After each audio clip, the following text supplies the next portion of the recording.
thank you for being here. And welcome to the AC. Sorry to keep you outside. And also thank you for your flexibility this morning in changing the time till 9.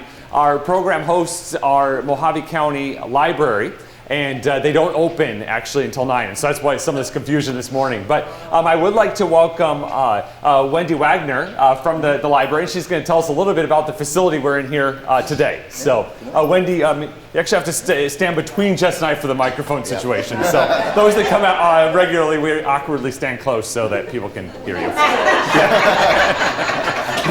I'm Wendy. Welcome to our library. I know I recognize several faces, so welcome back to you. And those of you who haven't come for many years or haven't come very regularly, you're especially welcome. I hope you're able to enjoy being here. This is Library Card Sign-Up Month. So if you don't have a library card, feel free to grab one on your way out.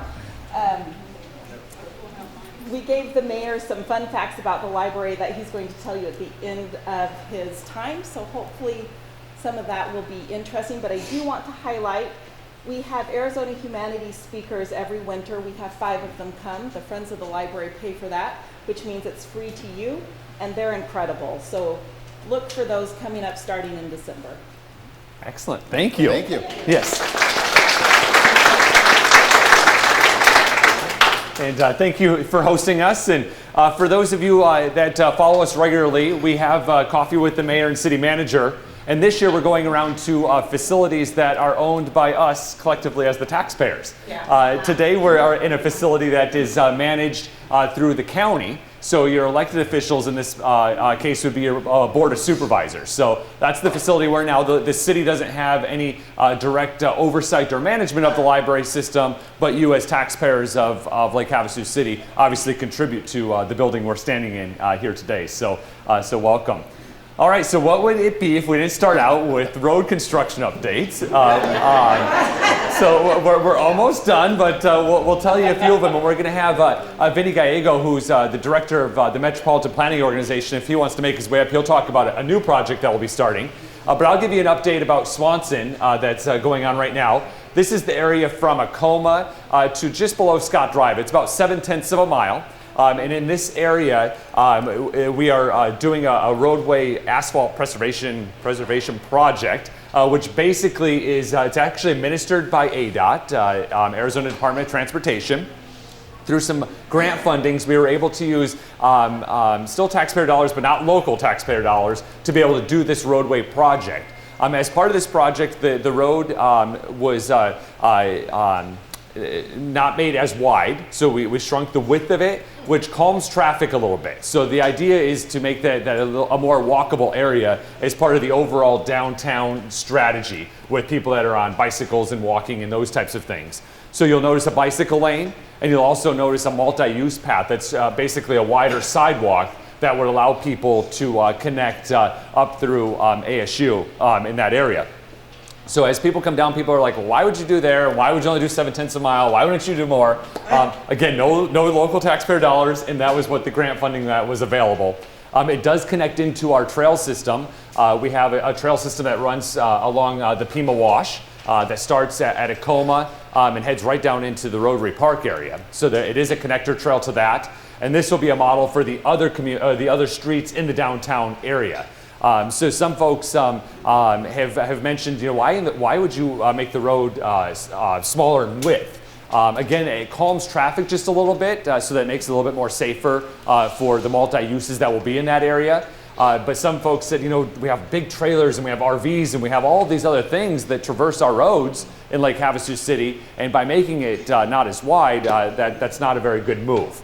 But the traffic engineers have assess this area, and we still can make right-hand and left-hand turns in this area and safely get boat traffic, RV traffic through this area. So it wasn't shrunk to the point where it wasn't going to be navigable. It was just shrunk in a manner so we could fit all of the things that are part of the roadway into that area. So that's the Swanson update. It is almost done. It's almost done. There was some delays in some final punch item lists.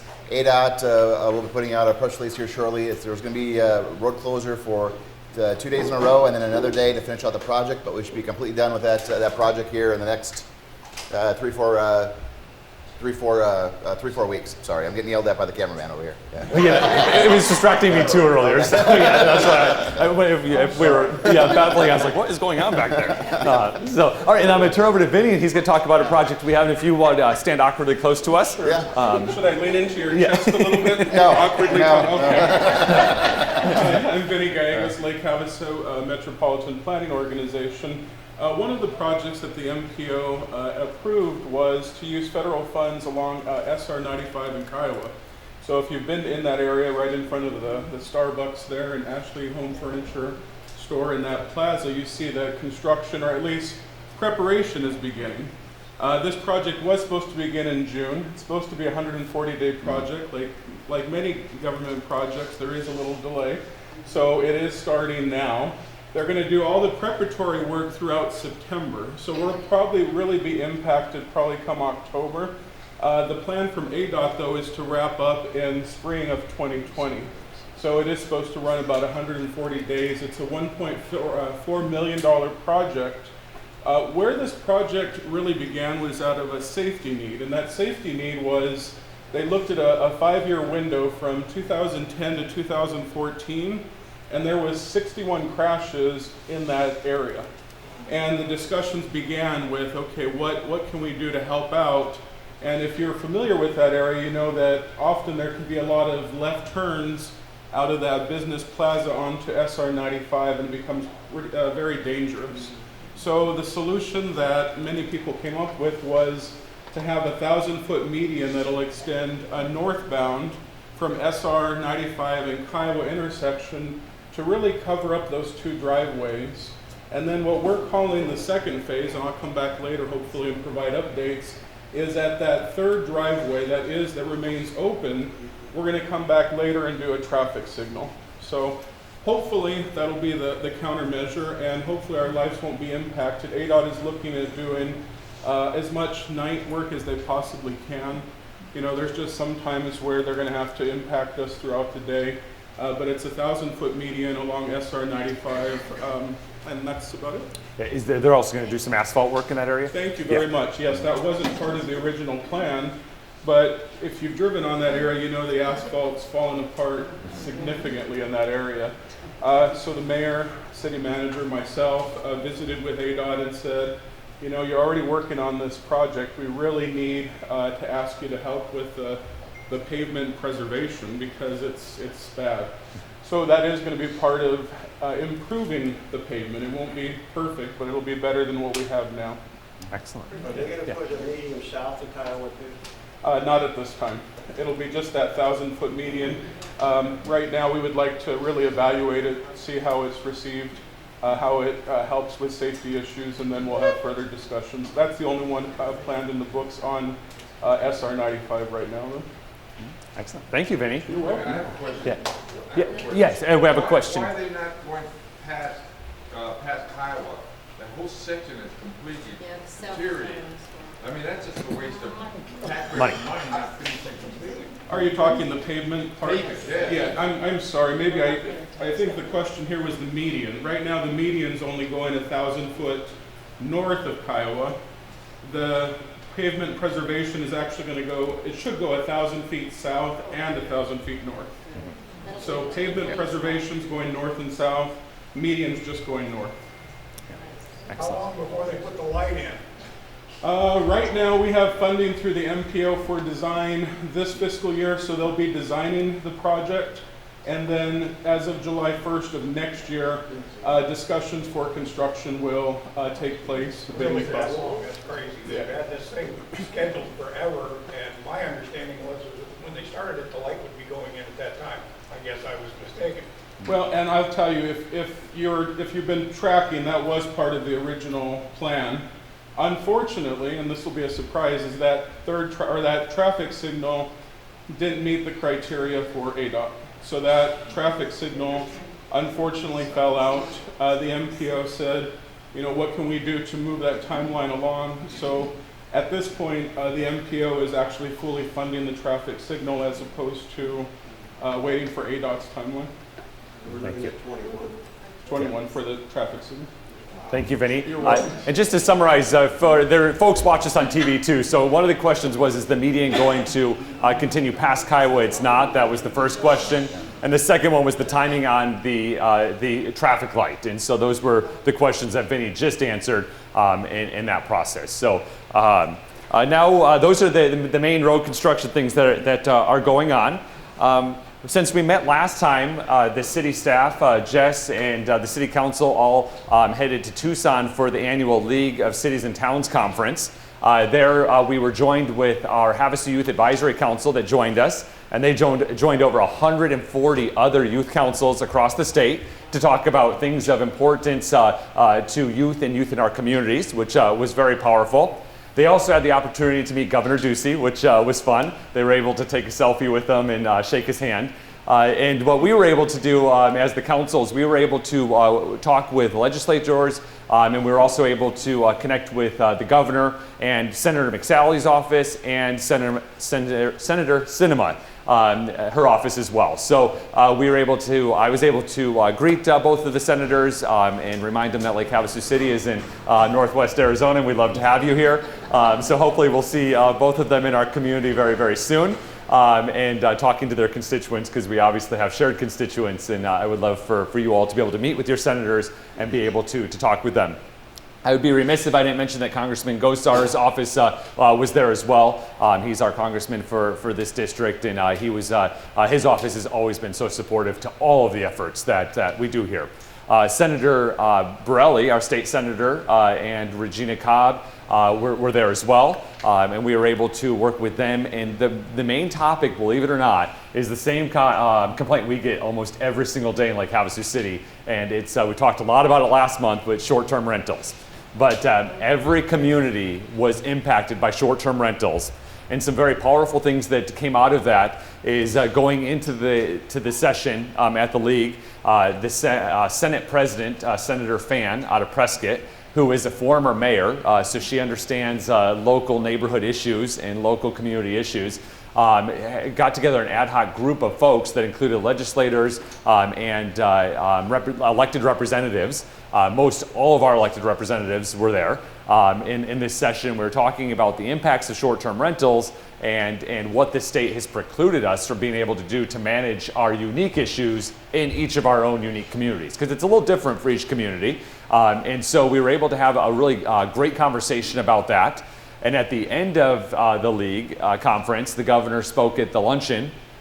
Although he did not mention short-term rentals at all, the article that came out the next day, he did change his position and said he was open to additional discussion and changes in legislation that will allow communities to better manage their short-term rental challenges within their community. So, we're continuing to work on that. The legislation that they worked on this year for short-term rentals actually went into effect in last week, August 27th or so. So now we're able to actually do something. So Jess and his team are drafting an ordinance for council, and I'll let you talk a little bit about that if you would like. Sure. So, about 4 years ago, Havasu passed an ordinance that really solved the problem or at least mitigated some of the issues with short-term rentals in Lake Havasu City. Good neighbor brochure, contact information was collected, shared with the neighbors, so if issues arise, that those issues could first take place with conversations with your neighbor.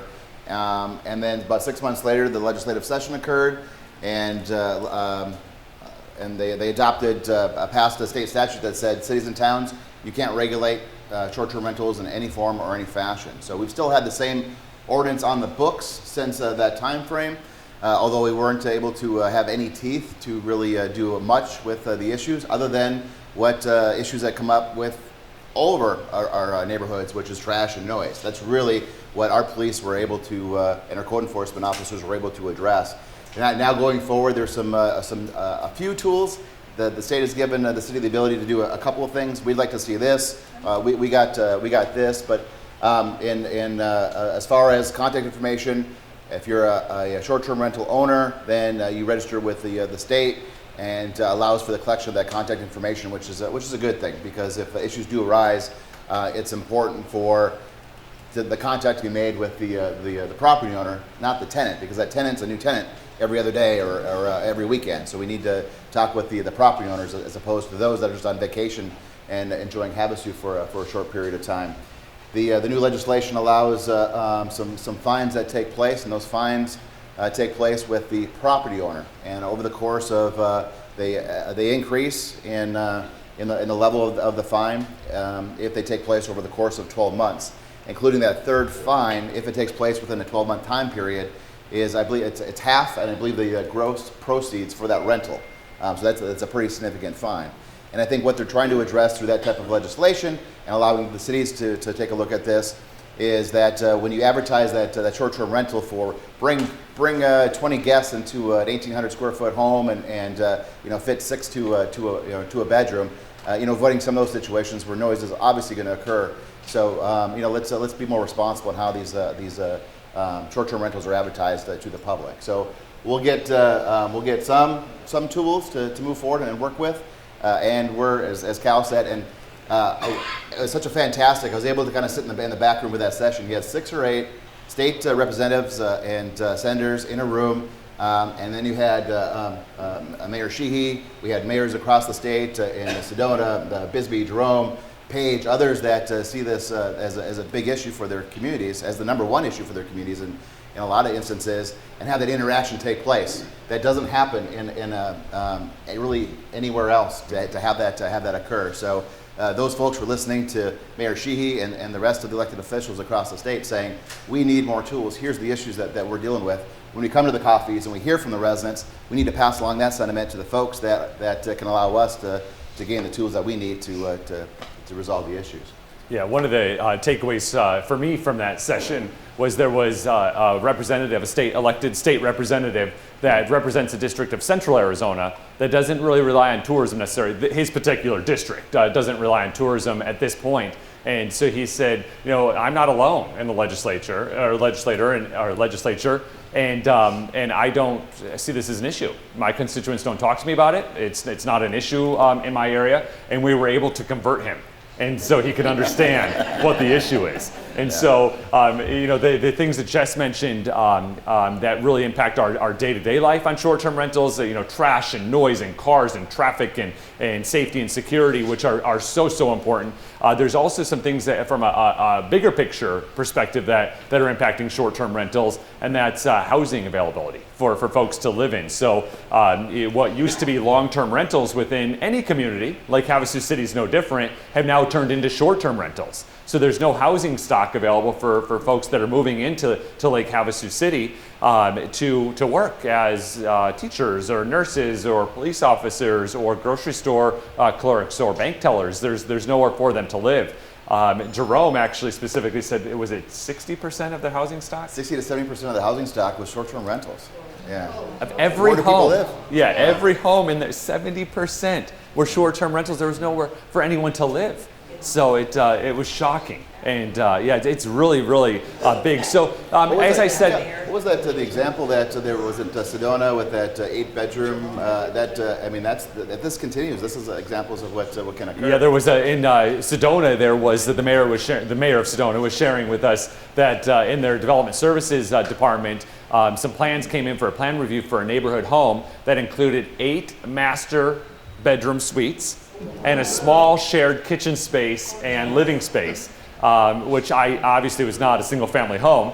It's a mini hotel, as she would call it. And Sedona's gotten a lot of press. You can just Google Sedona vacation rentals or short-term rentals and see kind of the press that they're getting on some of their unique issues that they're having. So as I said last month, there's a place in the market for short-term rentals. So I don't want to come across as there's not a place for them. It's just the #1 call that comes into my office and into City Hall from a complaint standpoint is from residents that are having issues with short-term rentals next door. So the ordinance has just said that we had prior to this that then state law did not allow us to use, worked very well. It allowed them to peacefully coexist and everyone to enjoy the property without having and having means to be able to correct the issue. So it didn't keep loud people away, but it allowed us to correct it.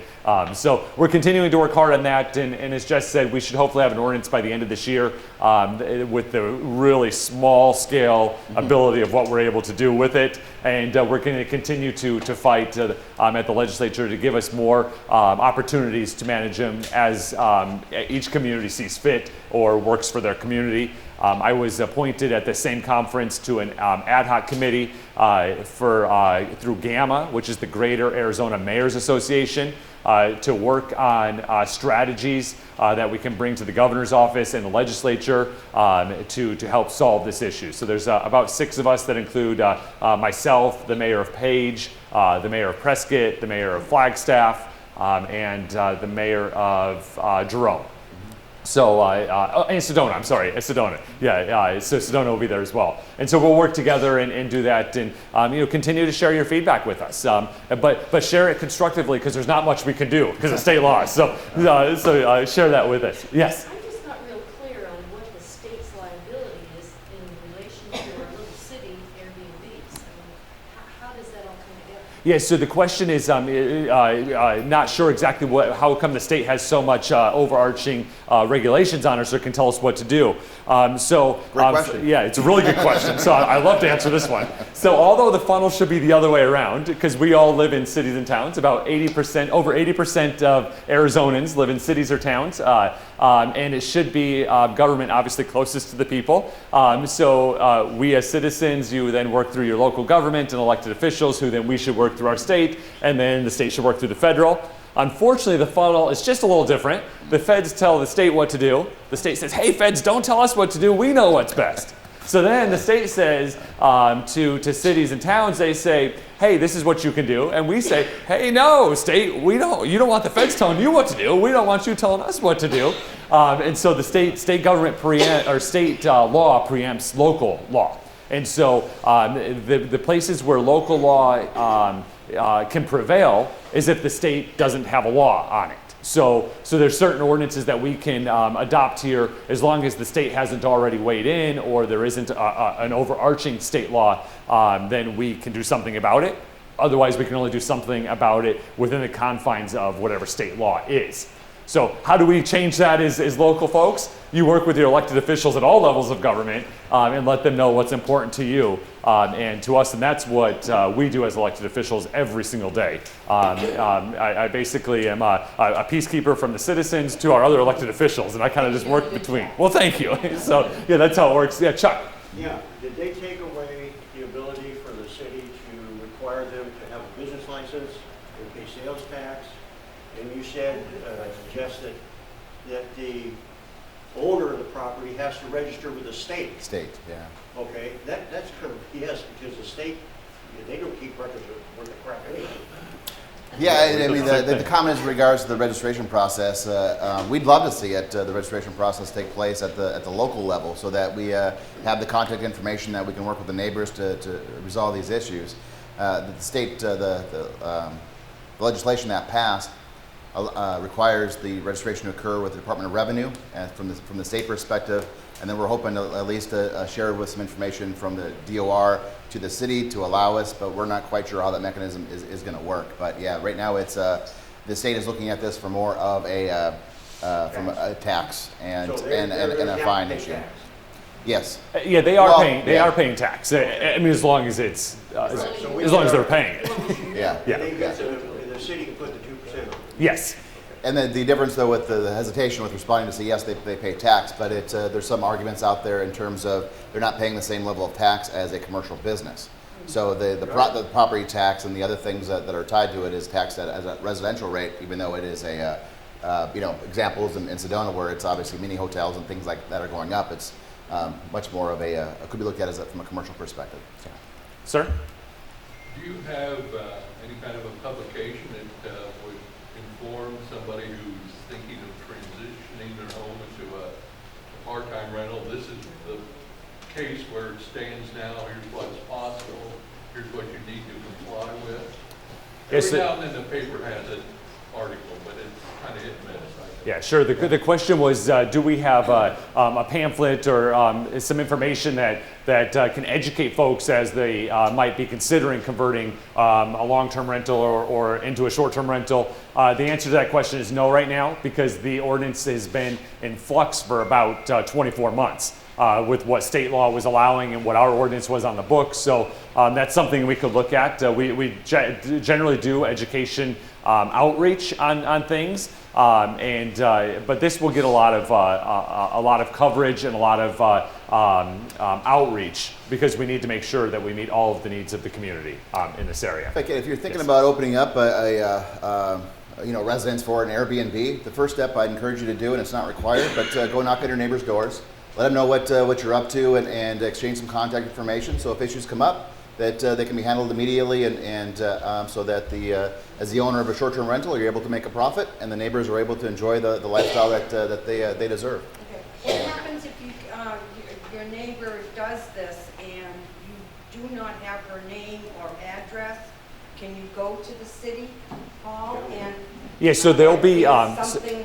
Yeah, so the question is, if your neighbor is having a short-term rental and it's causing you an issue, the ordinance that Jess's team is currently drafting will have mechanisms in there which allow that will refer to the state statute, which will then start the penalties that Jess mentioned that are allowed by state law, which are financial penalties that will hit these folks all the way up to half month's gross rental proceeds. So, but that will be addressed in the ordinance. Okay, but what about if the neighbor wants to write a letter to the owner, being neighborly and saying, we have an issue?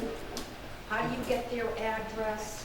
Yeah, great question. So it's just how do you get some of your neighbors to address it? It's kind of difficult. Yeah, it's tough. So I thought you could yes. just go to the property tax, put in the address, and it comes up with their name. Yeah, there are some tools that can do that. So I'm going to, not that I know short-term rentals are important, but we let it hijack our last one, so I'm going to move on. And we're here to answer questions afterwards. We'll try and take questions on individual topics as we're going, but it's best at the end just so that we can keep track with all of the cameras and for the folks at home more so than you here today. So the next thing we wanted to give you an update on was the Riviera project. The Riviera project, as many of you recall, is the project that's heading south on Lake Havasu Avenue, bless you. And as you'll see the Water Safety Center. Right beyond that, there's a stop traffic signal that has some bags over it because it's not operable.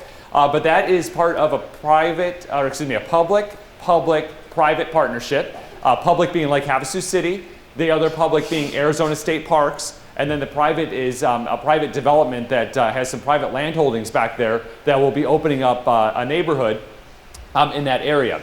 So we have been able to, as the public, Lake Havasu City, all of our obligations are done, have been done for quite some time.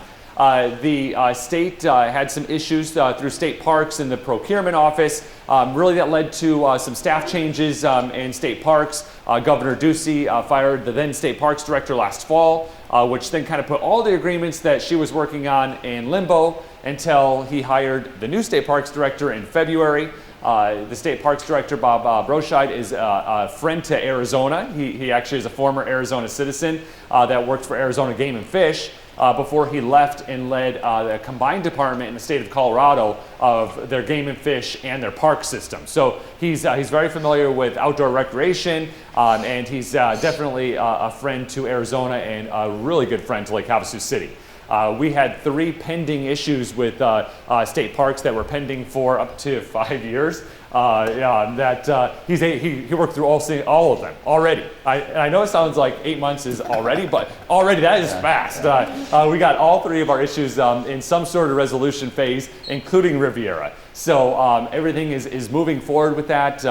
They were able to actually sign the documents last week, they being the state and the private development that was holding some things up. And now we should start seeing some results of their efforts. What that would look like for us as everyday folks is the traffic signal will turn on in several months down the road, which will lead us down the parkway to the newest Arizona State Park on the West Coast, which is a mainland boat launch facility that is going to be run by private folks under a concession agreement with Arizona State Parks. But people will be able to launch there and be able to use that facility. And then, of course, the private neighborhood will start opening and developing as is seen fit or as the market allows. But the good news and what I'm here to report is Riviera is moving forward now, and all of the delays that were held up in some of those agreements that we've been talking about for several months have been resolved.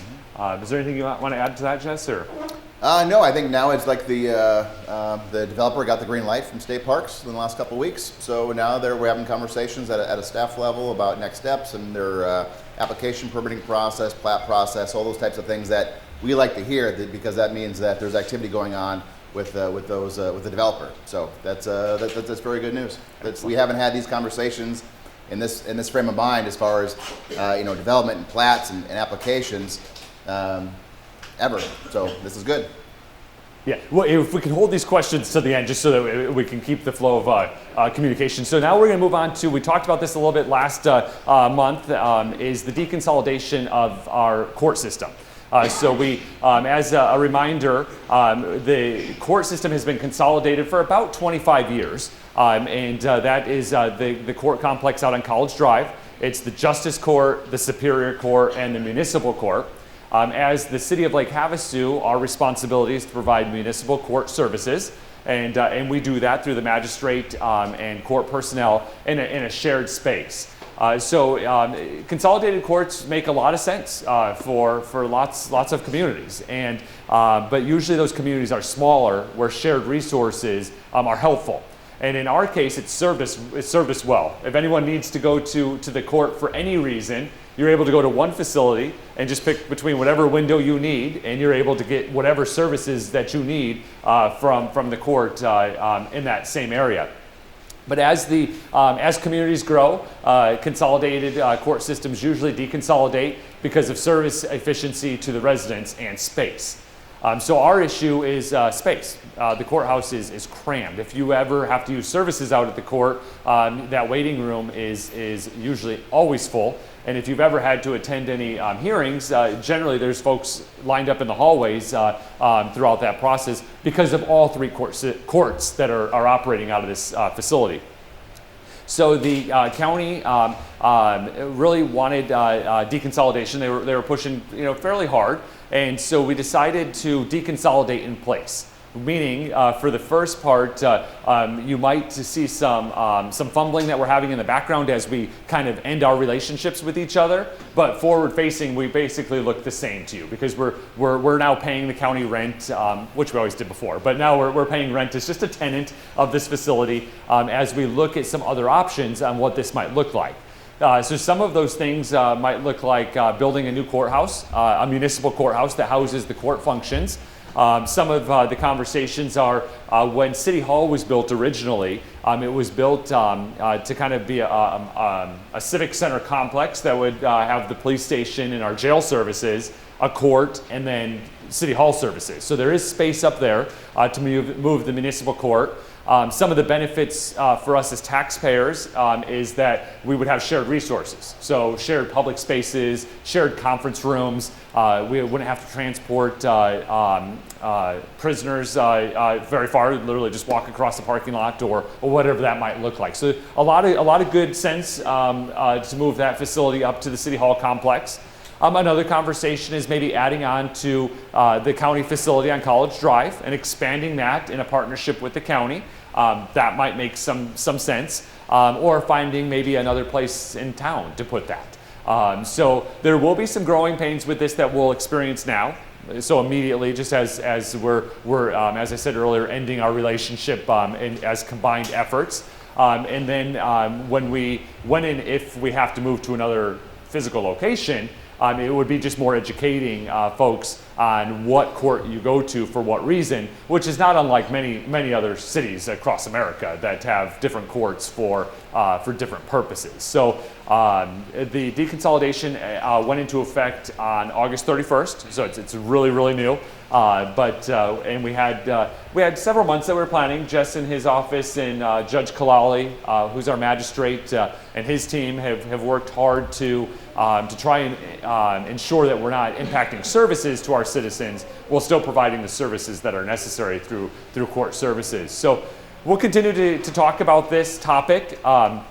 Again, we'd love to hear your feedback on it as and if you use the services, so that we can make sure that we're offering the best service delivery to our citizens and what makes most sense. So obviously, we're most interested in providing the highest level of service for the lowest use of your taxpayer dollars. And so we're trying to find that balance, and so we'll just keep having this public conversation until we have some decisions made and start moving forward in one direction or another. About a facility of some sort.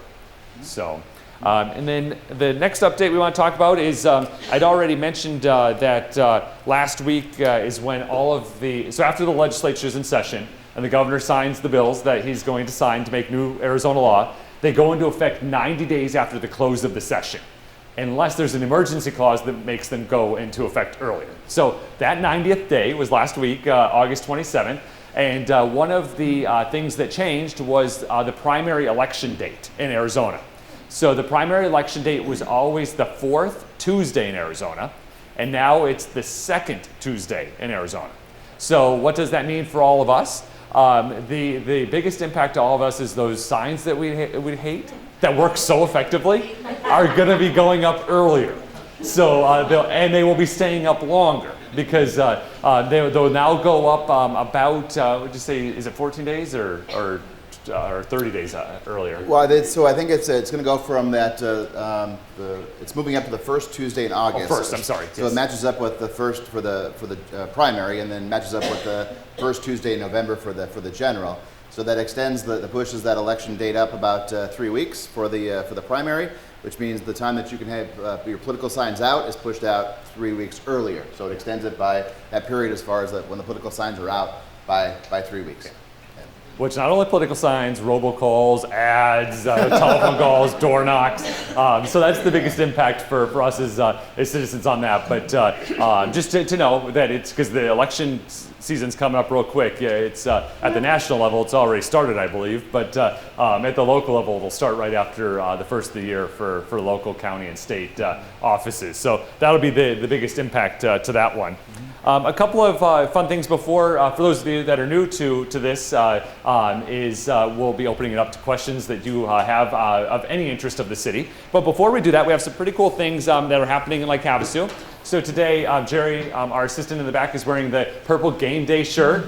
So today is the Golden Shovel game for Lake Havasu High School. The Fighting Knights are going to be heading up to our neighbors in Mohave, and they're going to hopefully retain the Golden Shovel. So I encourage you to go check out football games here in Lake Havasu City. Our student athletes are working hard academically, and they're working hard out on the field, and they're doing something really cool. And I think there's nothing that can connect a community better than spending Friday nights at the football stadium. So if you get a chance to do that, go.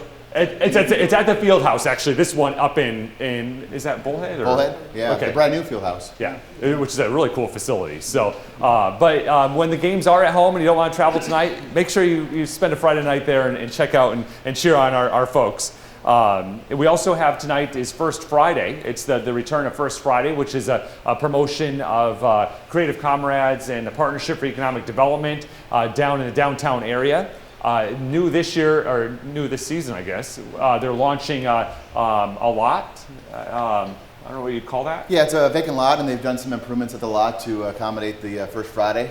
They haven't really let the public in to kind of see what it is, but tonight they're going to unveil what they've been working on.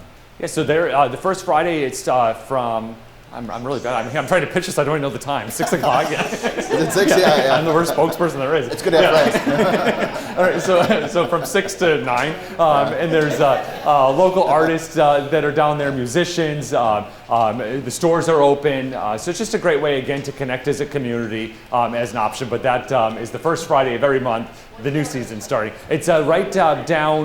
The lot is next to Small Cake, so it's between like Aquario and Scott Drive. That's kind of the area that it's in. Yeah. And then before we open it up to questions, census, we talk about it every month. The census complete count is coming up. Why it's so important to us is the census numbers are what are used for the return of all of our taxpayer dollars to your city. So we pay state income tax, and we pay federal income tax, and we pay gas taxes, and we pay all of these taxes that go somewhere, and that somewhere eventually finds its way back to us based on census data. And so the shared revenues come back to us based on the count. The last census obviously was 2010. The 2020 Census Day is actually April 1st, and that's not a joke. It is April 1st is Census Day, but this will be the first year that, or the first census that they're primarily going to be doing it online. And so keep an eye. They'll still have door knockers, and they'll still have paper survey counts, and we'll have we have a committee of folks that are going to have tablets and things that we can get to folks that don't have access to computers. Obviously, our partners at the libraries they provide computers for users. And we'll be able to do some partnerships, but we just need to make sure everybody's counted. And when you're talking to your friends and your neighbors, the most important is that if you live in Lake Havasu City for 6 months or more, Lake Havasu City is your home. So just because your grandkids might live somewhere else and you spend 3 months in the summer there, that's not your home. Your home's here. This is where you get your services. So these are the roads you drive on. These are the medical services you go to. These are the post offices that you mail your packages out at. So it's really important that you talk to folks about getting themselves counted. Sometimes it gets a little political. They want to know why, how many bathrooms you have in your home and all that kind of stuff. It doesn't really matter. It's all sealed for 70 years. So, in 70 years when they open it up and say, hey, Cal had 3 bathrooms there in 2018 or 19, I don't really know what it matters. So, but yes, don't worry about all that. Just fill it out. Let's get counted and make sure that everything's returned to Lake Havasu that needs to be returned to Havasu. That could tell the points on that? Perfect. We already paid the taxes. Let's use the census to bring those dollars back to Havasu to keep our local tax fees and taxes low. There's already a couple of employees from the census that are in our neighborhoods right now. What they're doing is kind of getting ahead of the upcoming census count.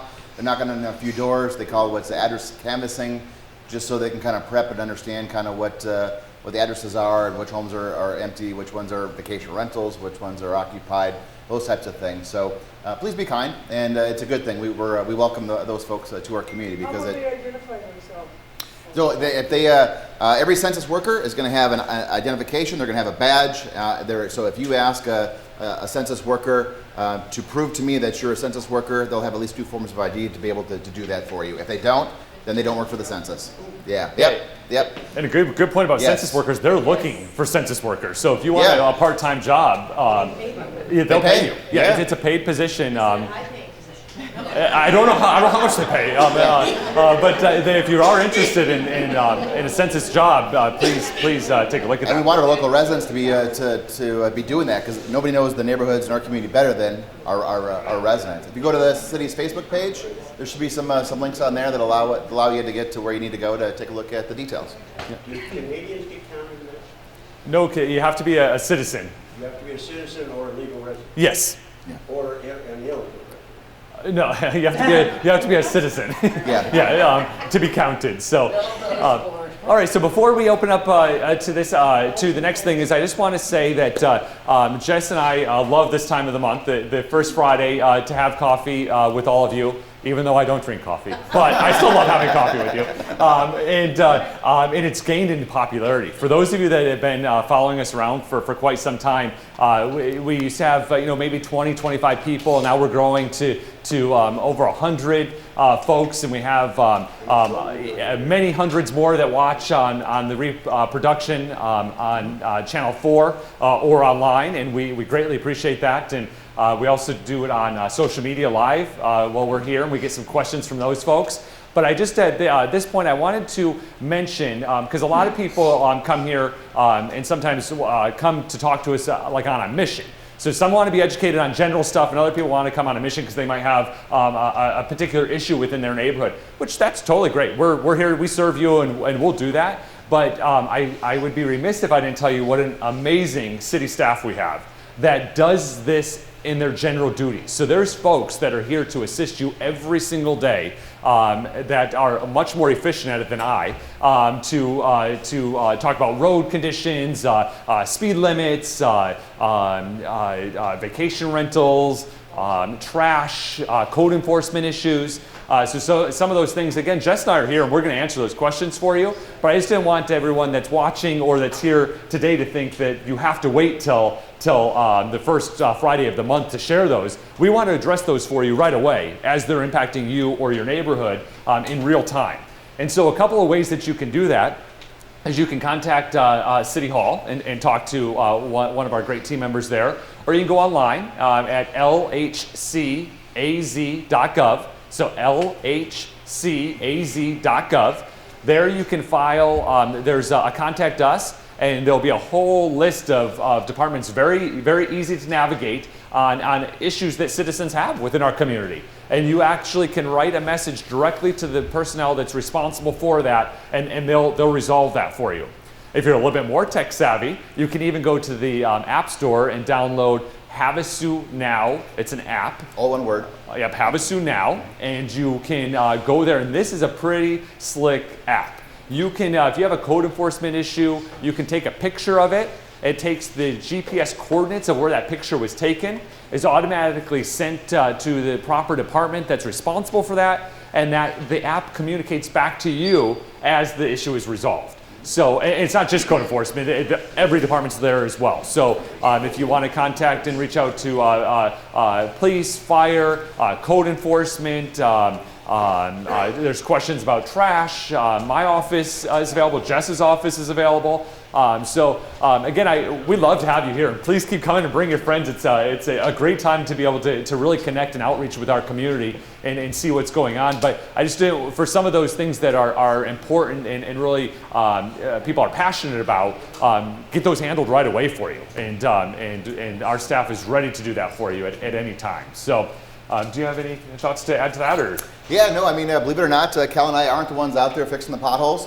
But we work. You couldn't tell that, right? Yeah. But we work. Yeah, right. It's not beneath us, but we work very hard to identify service delivery. So that's the number one mission of the city is service delivery and responsiveness to our citizens. So if you have issues, contact the city with the phone, email, website, apps. We're there. Stop by, walk through the front door at City Hall or at PD and otherwise. And that interaction between the resident and city staff to accomplish the good for the community is what we're all about. So, so please do that. Yeah, for sure. Before we're going to open up to questions right now, but I want to introduce Councilmember McCoy in the back. So, welcome, Councilmember McCoy. Thank you for being here. And Vice Mayor Lane generally joins us, but it's Grandparents' Day at Starline, so he's at Grandparents' Day. But if you ever need anything, obviously Councilmember McCoy, myself, the rest of your city council, we're all here to serve you. And with that, we'll open up questions. Yeah, Mike. Oh, Dave, I'm sorry. Yes. Yeah. 55,000 to keep track of. No, it was right there. Oh, hey, Vice Mayor Lane is actually right here. So he said he would come in at the end. So he is here. Yeah. Had Grandparents' Day at Starline School with my grandson today. So yeah. Beautiful. Yeah. So, Dave. My question is, are we doing anything for code enforcement to help us with our neighbors that have vehicles in their lot that have not moved in years? Yeah. Even though they're registered and they're just city and their lots, I have one that's got 4 vehicles that have not been moved in years. Yeah, so the question is, are we doing anything from a code enforcement perspective on cars that are sitting in yards that have not been moved in years? And the code is, and you and I have talked about this in the past, specific to your neighborhood, the code is as long as the car is operable and it is registered, it's properly registered, there isn't anything we can do. So They haven't moved. they don't have to move as long as it's registered and operable. They don't have to move, and that's how. So yeah, that's how the code works. And so the next question might be then, how do you change the code, which is fair. And the code is changed by outreach like this. So as citizens have issues that are of concern to them, we weigh them out and we see kind of who and what it is. So it's we had a discussion at council about I would say 2.5 years ago about strengthening the code enforcement regulation. I will say, other than the rate hike that Unisource was proposing, that the meeting had to be canceled because it was overflowing and had to find a new space. That was the most largely attended meeting, with most folks saying that they did not want further regulation of their land. And so we continue to have these conversations and see what is of the good for the entire community. But currently the code reads, as long as it's operable and registered, that's legal. Hope soon. Nancy. Last time I was here, you guys had a great discussion on sharps, and I'm on the executive board of the hospital. So I thought that was so interesting that I took that information to our executive board and had a discussion about it. And they were quite concerned about the direction that the sharps were going, because they said, when you tell the public you can throw sharps in the trash, they don't hear how you're supposed to put them in the trash. And they said, so you will find them to be hazardous by saying that. From years of the increase of sharps medically and recreationally, are growing immensely, and it's a huge concern for us. So I had discussed with our hospital about how can we get a disposal center at our hospital to maybe have people be able to, because I get vitamin B12 shots at home. Guess what? I have a bag. So the discussion was amazing. I appreciated it. But their comment was, if we really want to be moving forward as a community, and we want to realize the importance of this, because we are finding them in bike trails, in parks, and they're growing in other cities and counties way bigger than this. And they're very dangerous. Our hospital executive, the emergency room says, please don't touch them, anybody. They're that dangerous. Their comment was, after a major discussion, we spent quite a while on it, they said, we would love to be really proactive and see every one of our fire departments having a dispensary area, kind of like a mailbox that you drive by. They said, when you open these locations up where you have biohazards hauling them away, and all these different neighborhoods, you could actually even find transient recreational users choosing to dump them in a proper place versus a regular trash can. Because sorry to say, I put up signs in all my businesses, people read half the sign, and they move forward. They said they're very worried about them all ending up in our landfill at this point. So I'm just offering that to you and putting it out there that if we really want to be forward moving on as a community and proactive, we might want to consider that. Sure. Yeah, so for those at home, the conversation was about sharps and how you dispose of sharps. At our last coffee with the mayor and city manager, Matt Cross, the general manager of Republic Services, was there, or maybe it was two ago, but and talked really specifically about how to dispose of sharps. Nancy's offering an additional solution that we'll take a look at. For those of you that might be watching at home, I encourage you to go to the website, the city website, and look how you dispose of different types of trash, or contact Republic Services directly to talk about that if you have sharps disposal, and then we'll look into it, Nancy's suggestion there. And for those that don't know, sharps are the needles that are used for medical or sometimes recreational purposes. So. Sir? Yes. I go out in the desert, clean the desert up a lot. I run into a big problem with how to get rid of the junk. I got chairs, couches, boats, 2 boats out there, and tires. Now, how can I get rid of it without having to pay out of my pocket? Sure. So the question is, this gentleman cleans up the desert for us, so thank you so much. Yes, that is. People that dump in the desert or litter are it's completely uncalled for. And thank you for going out and doing that. Not that I'm gonna sound like I'm deflecting, but I want to talk to you afterwards, and I can talk to you about a fund. But the county is responsible for the desert area. It's outside of the city limits. But if you are out there cleaning up the desert and doing some things, there are some resources available through the county that can help you with that. Afterwards, if you and I can talk specifically about your case, we'll address that. The point is, why not take the dump? When somebody comes from Wisconsin for the winter, 6 of them rent ATVs and go out in the desert and see all this trash. They don't go back to Wisconsin and say the county sure is dirty. They go back to Wisconsin and say, Havasu sure is dirty. Absolutely, yeah. So I'm not trying to push it on the county. We're going to help you, yeah. So, but it's not like Havasu City. We can't use those resources. There's state laws that prohibit that, but we'll help you. So anyone that's out there doing that, there are resources to do that. And I absolutely agree. People that come here look at us as a region and call us all one. So thank you for your help. And afterwards, I'll talk specifically. Yes. How you doing?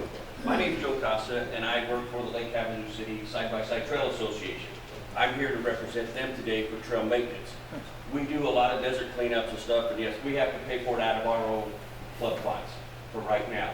But what I'd like to ask you is a point of contact within the city.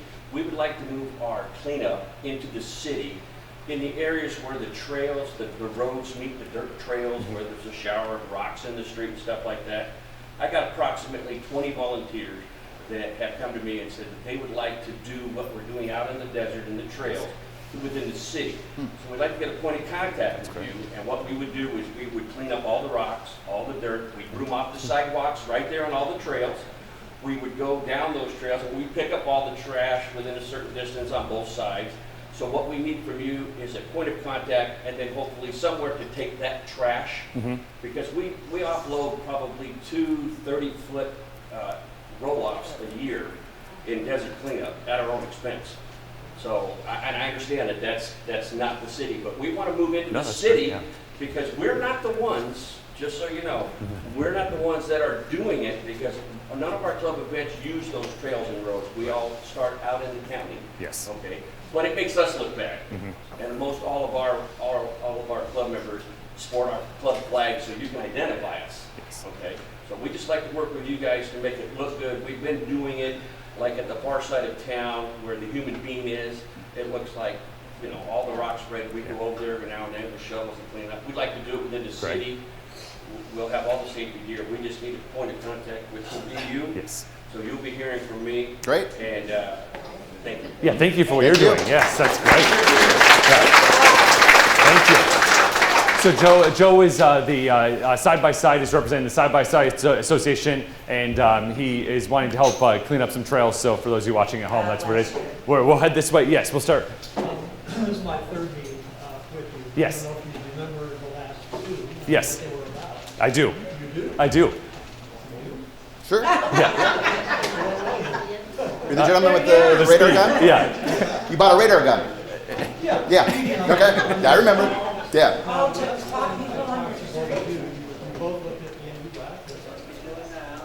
Well, no, as far you asked me if I remembered, and that's how I remembered you, sir. It's been a month. Nobody's contacted me. I haven't seen any police presence in the area. I haven't heard from you. I haven't heard from Mark Clark. I haven't heard from nobody. I'm being stonewalled. I'm out there with my radar gun all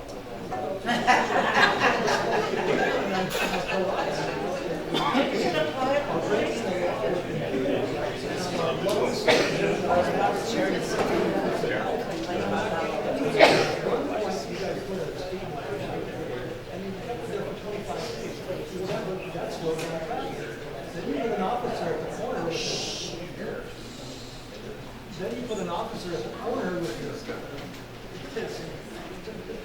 truck going perpendicular, and everybody come down so you can see, so they're not going to speed. So you're not going to catch any speeders that way.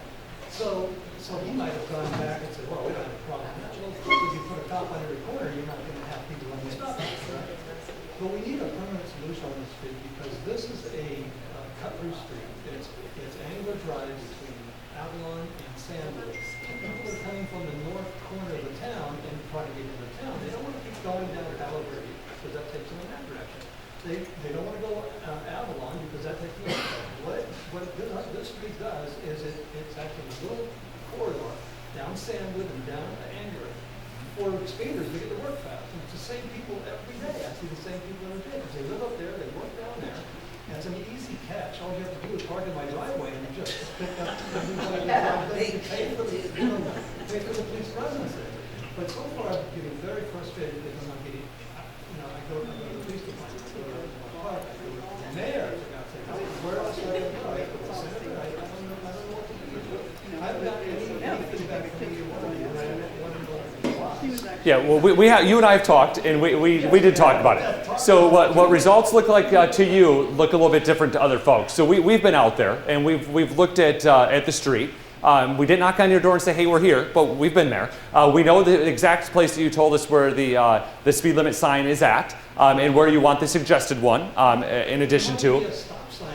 I know, but all I'm saying is just because it's not what you want doesn't mean we haven't done everything. So we're still working. We're still working towards it. We're not done yet. But we don't. We're not going to sit in your driveway next to you with our radar gun and your radar gun. We're not doing it. But what we will do is we'll make sure the streets are safe and people that are violating the law are properly handled. There are people that speed all over Lake Havasu City. Yeah, so the situation isn't unique, and sorry that you have that, but it's one of those issues that we deal with throughout the community.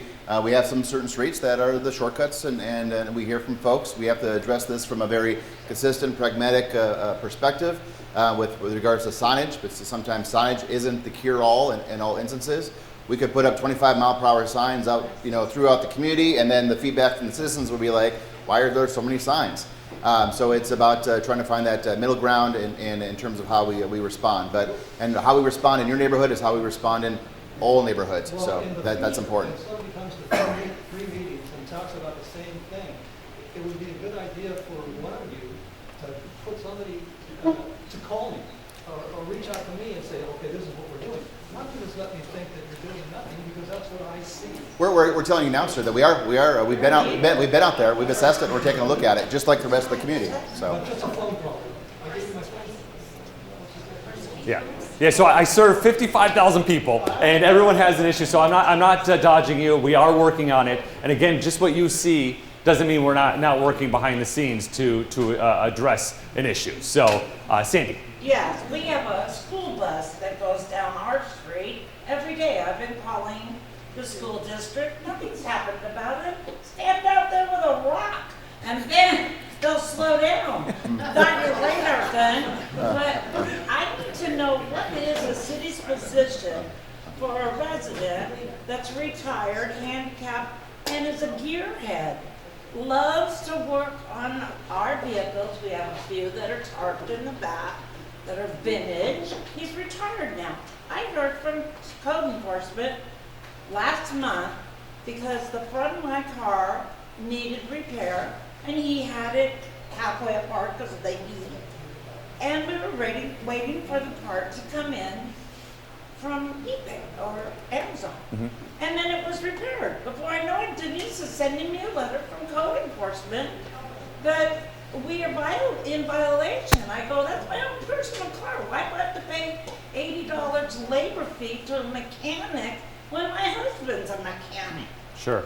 What is the ordinance on that? We can't fix our own cars? Yeah, so the question again is about code enforcement and vehicles in the yard, and there's a few in your particular yard that are tarped. Yes. Code enforcement was called. As a reminder, the way code enforcement works in Lake Havasu City is we're reactive. So if somebody files a complaint, then that's when we will go and address that. As long as the car is operable and registered properly, then that's legal. That's into the code. Yours sounds like was not operable, and somebody had filed a complaint, but it sounds like it was operable before the 30 days.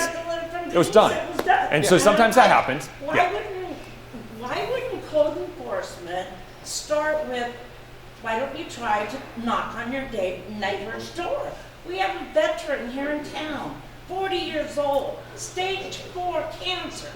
Code enforcement got called on him for running a business out of his house. All he had been doing was people were giving him things, he was repairing them and selling them to exist in this town because he has no job and he's our veteran from Iraq. That's BS. I'm sorry, leave the guy alone. Yeah, so like I said, code enforcement's reactive and we have to follow the code, but as I always preach is before you go and call code enforcement, I always recommend, if you feel comfortable and safe, knock on the neighbor's door or be neighborly, because once we come out, we have clipboards and we look all official and we get serious now and we start citing the code and now it's war. And you called the authorities on me, I don't like you, but Siri wants to be involved in the conversation, sorry. And so it's always good if you feel safe to knock on the door and do that, but once code enforcement's called, we're obligated by code to investigate it. So we're gonna swing back this way as soon as I make my sweep over here. Chuck. Yeah, part of the problem too is we have some people in this town that just want to drive around and look for something that's wrong. Yeah. It might not be your neighbor. There's people that do that. When we had the problem with the RV covers, there was a guy going around and he was taking pictures of every RV cover in this town, saying that it's out of code and it has to be torn down. Every major street, I can come up with addresses that are code enforcement. My question is, on Riviera, since everything's signed, and I think I talked to Jess at the meeting, they said that all the parking lots and everything are all rough graded. The entrance into the new launch ramp is not in. Is that going to put Comac, now that everything's done, is that going to put them on the stick to where they get in there and start doing that? Yeah, those are the question is an update on Riviera. The parkway that the city put in goes just to where the new state park is going to be. The ramp is already in the water, but now the rest of the parking lot infrastructure needs to put into place, and that's the next step that the private developers, per the concession agreement with the state, are going to put in. So yeah, that is the next step. Yeah. Yes. I was at the state park last Friday, Windsor 4, and something amazing happened. I put my empty bottle of water into this hydration station, and cold water actually came out. Is there any way the city is going to incorporate those? Because I know we're doing repairs in Rotary. Yes. There's going to be a few new drinking fountains there. But I'm talking about for the whole city. Are we going to incorporate a new drinking fountain system that is actually cold, that you can't make tea in the water?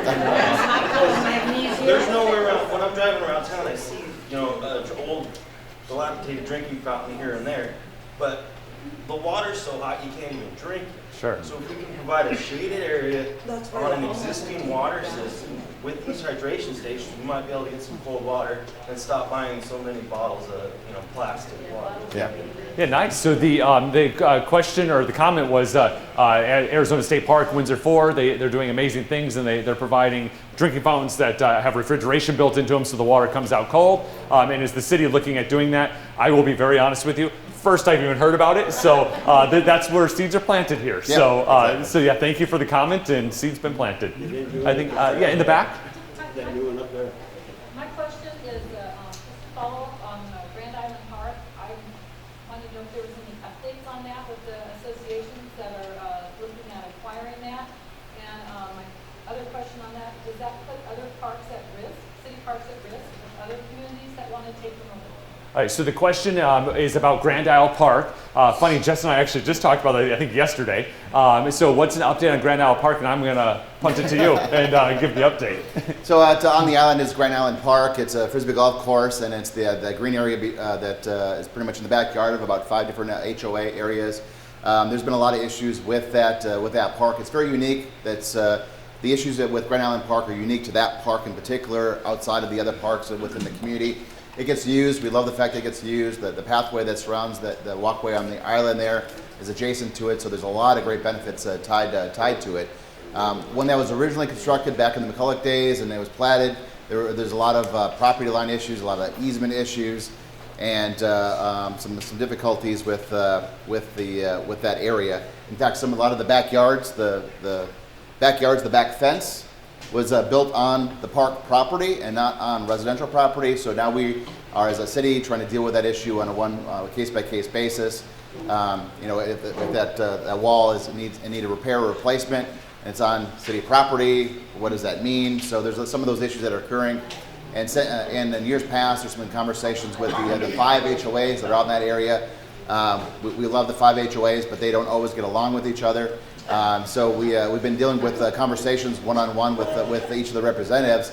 The communication we've had for a couple of years now is if the 5 HOAs can go back to the respective boards, take action, and come back to the city as one in unison to say, here's the plan for what we do with that park, then we're all ears. But we're still waiting for that to occur. So that's really, in a nutshell, the city's position is that we need the 5 HOAs to be on the same page.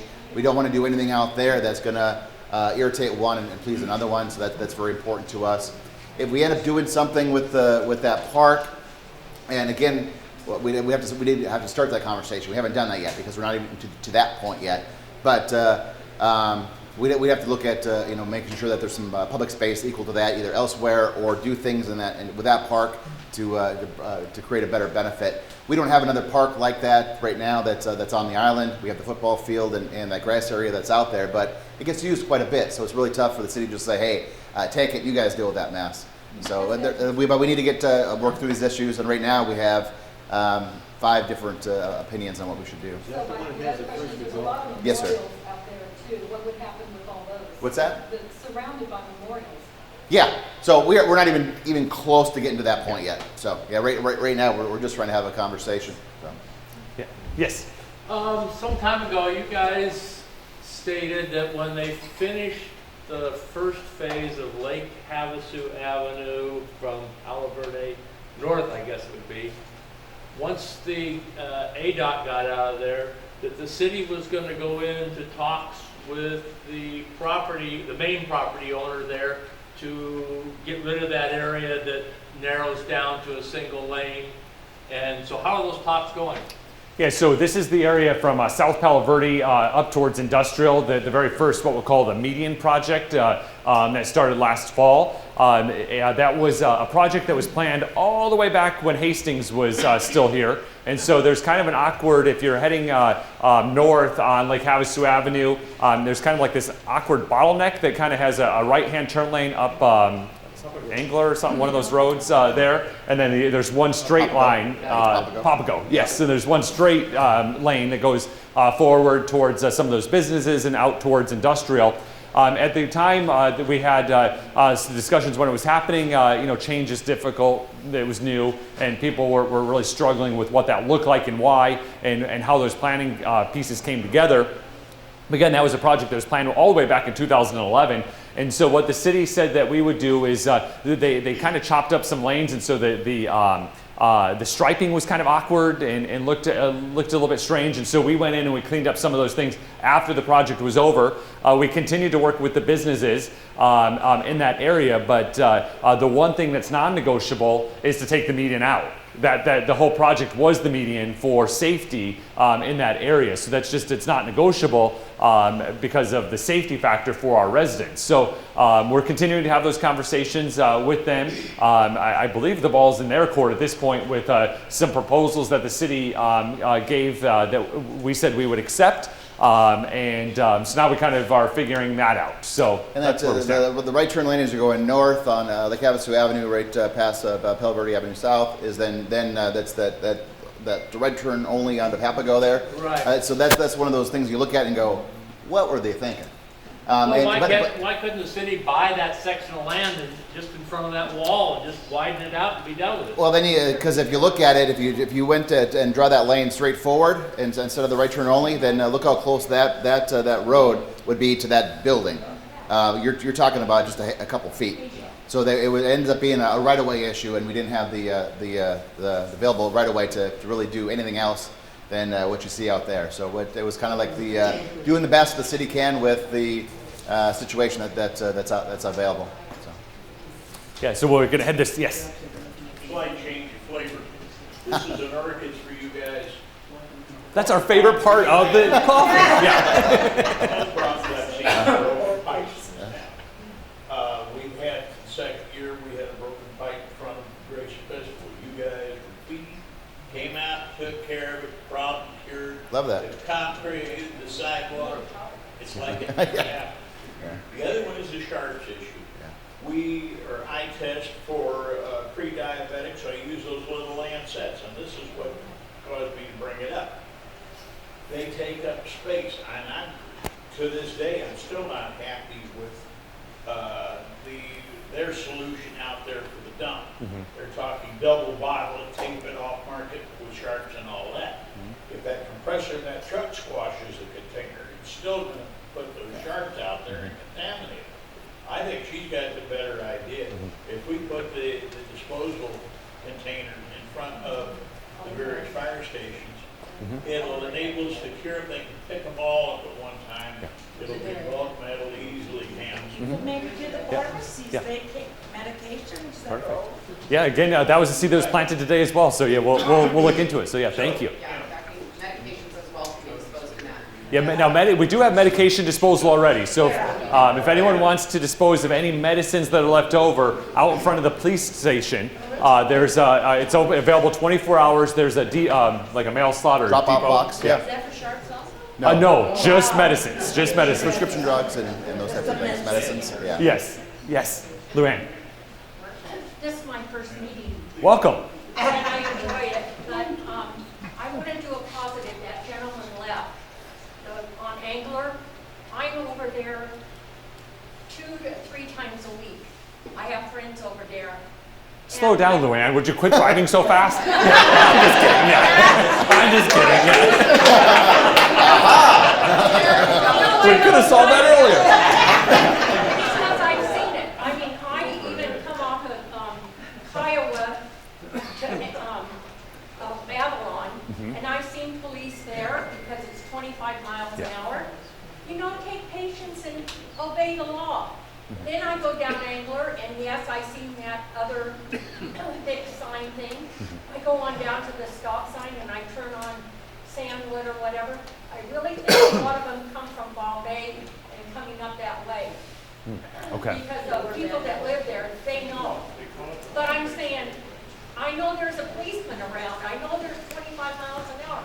He just got to obey the law. Yeah. He can't do anything if he doesn't have anything else to do but sit and watch. Yeah. Go out, you know, just be a policeman or something. Yeah, no, I appreciate it. Thank you. All right, we're going to take 2 more questions, and then we're going to end with fastbacks, and we'll be here afterwards. So this, and then we'll head over here. So. I live on Cherrywood. Okay. I was very distressed to read the paper and see the sign go up 35 miles an hour. This is a residential area. It's not to anybody. They're doing a lot of construction up there. When we first moved in 3 months ago, 4 months ago, we sat on the front porch and we watched a police officer give tickets for hours, at least once every 7 minutes.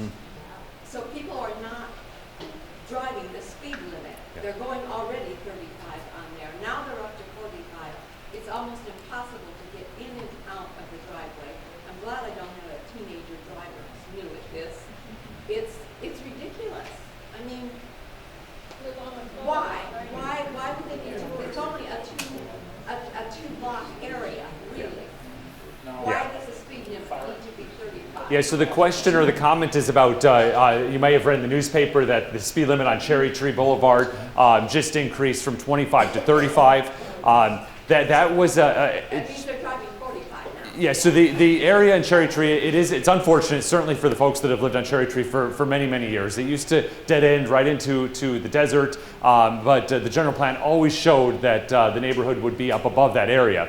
And so the neighborhood coming down from the foothills, that parkway is 35, and then it was going into a 25 area for just two blocks, and then into a 35 when you went onto McCulloch Boulevard. So the way that all speeds are determined in our city, there actually is a method to the madness. So I'm going to be horrible at explaining it. I don't know if Jess is any better, but boulevards are like 35, lanes are boulevards this. and avenues throughout the community, you'll see those are 35, and then By definition. yeah, and then the drives in the streets and so forth, you'll see those At streets 25. are 25 miles per hour. Yeah. If you live on a lane, It was already. It was 35 down to 25, and then back to 35. So it was because Cherry Tree in this particular 2-block range that let's call the original Cherry Tree Boulevard group, it did dead end into a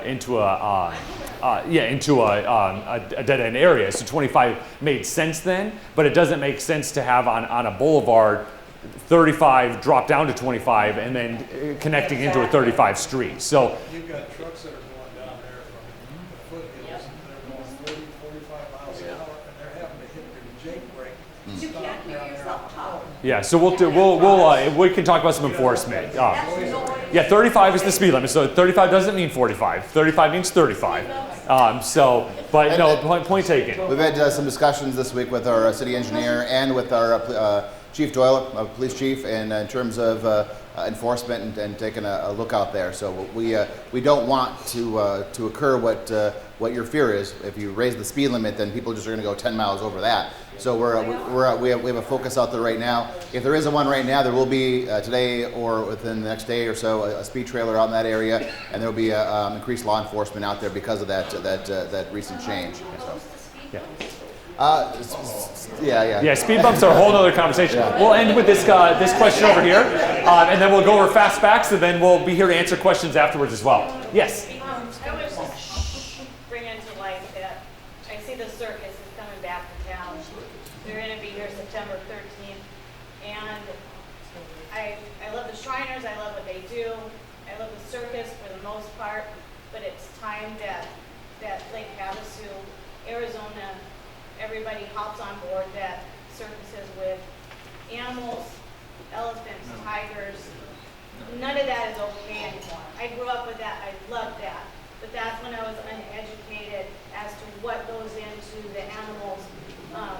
I protested the circus 2 years ago. We're going to be out there again this year. I'd like to see Lake Havasu to start with to hop on board that is not okay. I don't know why we haven't gotten with the times. Again, Arizona, 37 out of 50 of the states have regulations against animals and entertainment industry in their states. I would love to see Arizona hop on board. If anybody can help out protesting the circus to show that that's not okay anymore. And Sure. Again, it's not a circus issue, it's not a Shriner issue, but it's not okay. And if an animal doesn't have a voice, I'm going to try to give it one. Yeah, so the comment is about the circus and the treatment of animals at circuses. I do know that there's a group of passionate residents in Lake Havasu City that want to ban circuses from our community and other communities, and the entertainment with the use of animals or exotic animals within communities. And I know they've contacted their federal elected representatives to do a law at the federal level. The easiest way to combat these types of things is called capitalism. If people like to go to these and they pay to go there, then they're going to be successful. If people don't pay and don't go, they won't be successful. So this, in my opinion, it's of statewide concern, and that would be something that either the state or the federal government would need to ban. Our residents continue to go there, and if they're enjoying it or not enjoying it, they continue to come back. So I've never been myself, so I don't know that, but points taken, and again, seeds are planted here. And so there's other elected officials here that are listening, and so we'll end at that. Let's share some fun facts. So Wendy shared some facts about the Lake Havasu City branch of the library. Each December, they have a gingerbread house program where kids and families can come decorate graham cracker gingerbread houses. That's coming up, so if you have interest in that. The library is home to 3 community rooms, so they're available for public use. You would just contact the library. Your library card lets you access free databases, including free tutoring, borrow library books from anywhere in the county, check out movies for free, and also check out books and magazines. We have on display cases our community collaborations. You can stop by the front display cases each month to see some great stuff from our community. So that was the area where you came in. New York State, 9/11 is up. I'm president of New Yorkers Club, and we put the windows out. So 9/11 is on the left, New York State is on the right. Please take a look at it. It's nice. gorgeous. Yeah, so it was a pitch for come on down to the library and check out the 9/11 exhibit and the New York exhibit that's here at the library put on by the New Yorkers Club of Lake Havasu. On a historical note, this building, the library's been in this building we're in today since the year 2000, but a library has been in existence here in Lake Havasu City since 1968. So I actually believe it was just right across the median at the Round Building before the folks that have lived here forever. This building here is 32,000 square feet. There is a book nook in the front of the library that's run by Friends of the Library who sell items for a great price, and the money is donated back to the library for their programs and services. There's a community puzzle table where people can sit and help assemble a puzzle. Some stay long enough to put in just a couple of pieces, and others stay long enough for their spouses to come looking for them, saying, where are you at? So, a couple of fun facts within the city. We have the number of city parks is 17. 17 city parks, believe it or not. Yeah, crazy. How many in the last decade, you know? Like, oh, come on, Sandy, they didn't prepare that for me. This is not the question section. This is the mayor read off of a sheet. And then Havasu Mobility, which is our serves as public transit. We drove 6,502 miles last month, and that was 1,204 riders. We have 353 miles of sewer lines, and we have, last month we had 824 mobility riders that are in a wheelchair that were in Havasu Mobility, and we have 3 wastewater treatment plants. So stay tuned to next month for more fun facts. And where are we going to be, Jerry, next month? Oh, the Senior Center, that's fun. Yeah, okay, so the Senior Center, another county building located up on Acoma, first Friday. Oh, yeah. So we'll stay tuned. It's kind of like follow us. So thank you all for being here. Thank you for the opportunity to serve you. We'll be here to answer any questions.